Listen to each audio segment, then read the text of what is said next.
Welcome to Divine Therapy Inc. As we reach this 30th sanctuary, the apex of our shared odyssey, I invite you to enter a state of total, expansive surrender. Imagine you are standing at the summit of the highest mountain in existence.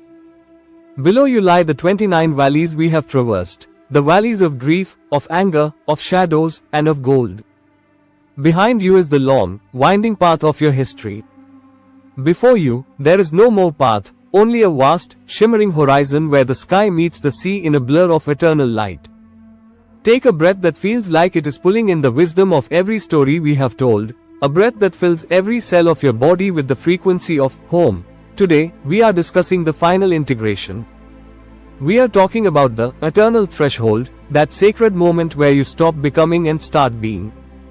This is a story for those who are tired of the search, for those who feel they are always, almost, there, and for anyone who has forgotten that the destination was never a place, but a state of soul.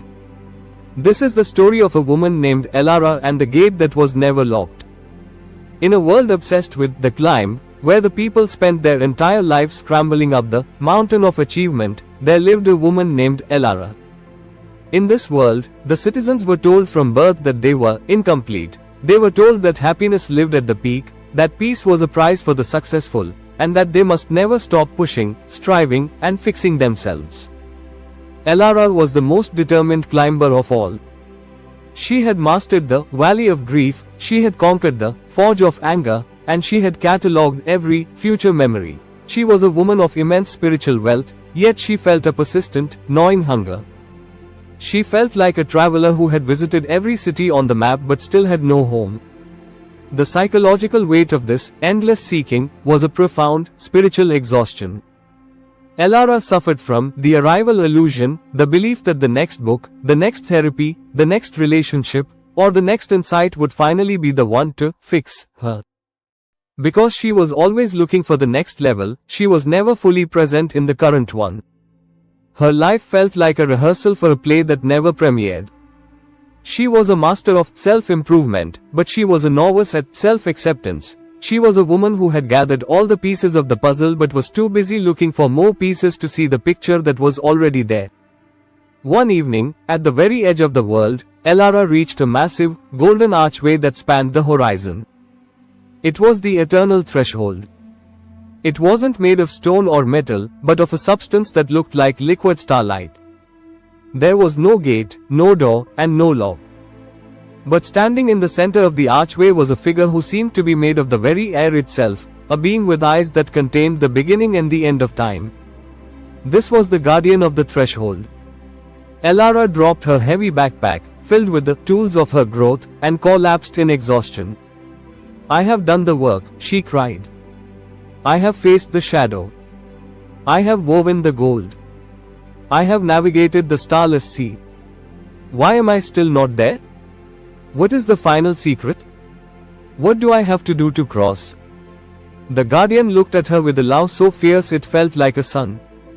"You have done everything right, Elara. You have climbed every mountain. But the reason you cannot cross the threshold is because you are still trying to cross it.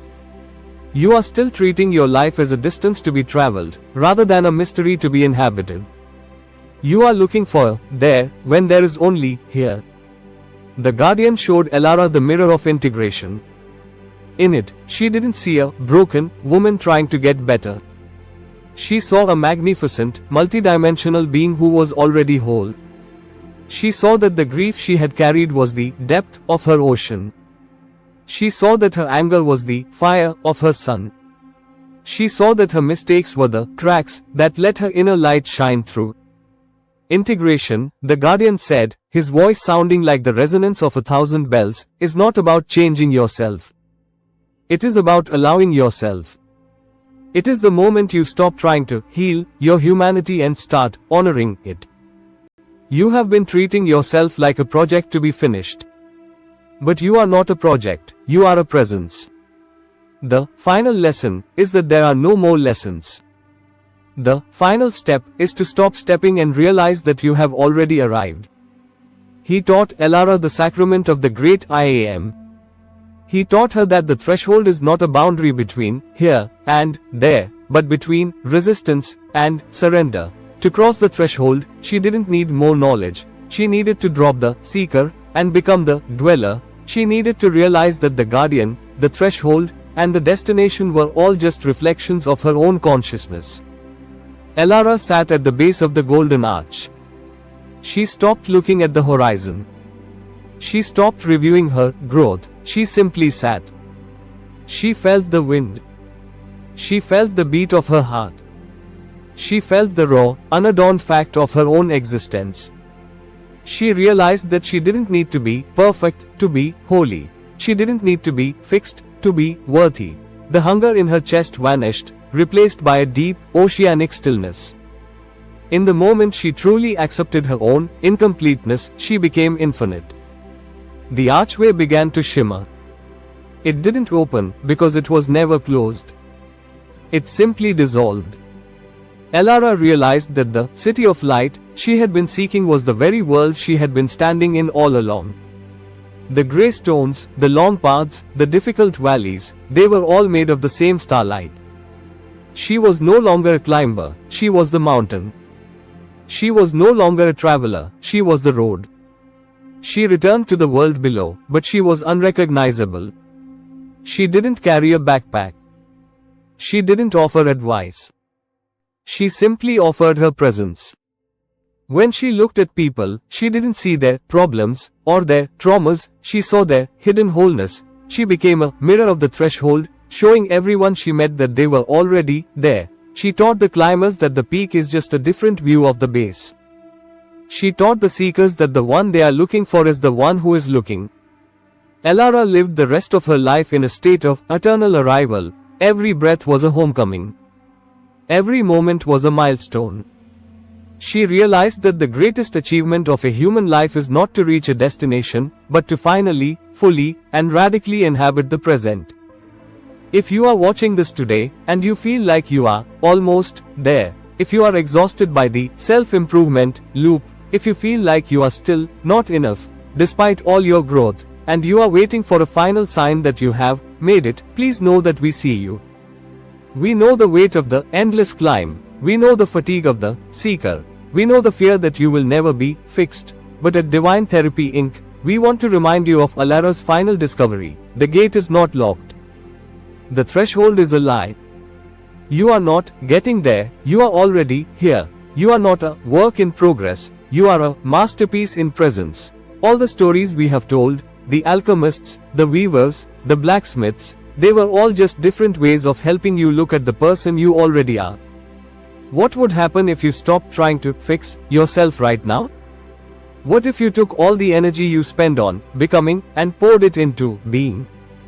Imagine yourself now, standing at that golden archway with Elara. Look at the guardian. Look into his eyes. He is not a judge, he is a mirror. What do you see? You see a being of infinite worth, infinite depth, and infinite beauty. You see a soul that has walked through the fire and the fog and has come out not better, but whole. You are the destination. Take a deep, integrated, and final breath. Feel the peace of the great arrival in your own bones. You are not a traveler, you are the home. You are not a seeker, you are the found. And the light you have been chasing across the horizon is the light that is currently shining from your own heart. Thank you for trusting us with your journey through these 30 stories. Our walk together reaches its completion here, but your life is just beginning. May you walk in the presence of your own divinity, may you find the sanctuary in every moment, and may you always know that you are, and have always been, exactly enough.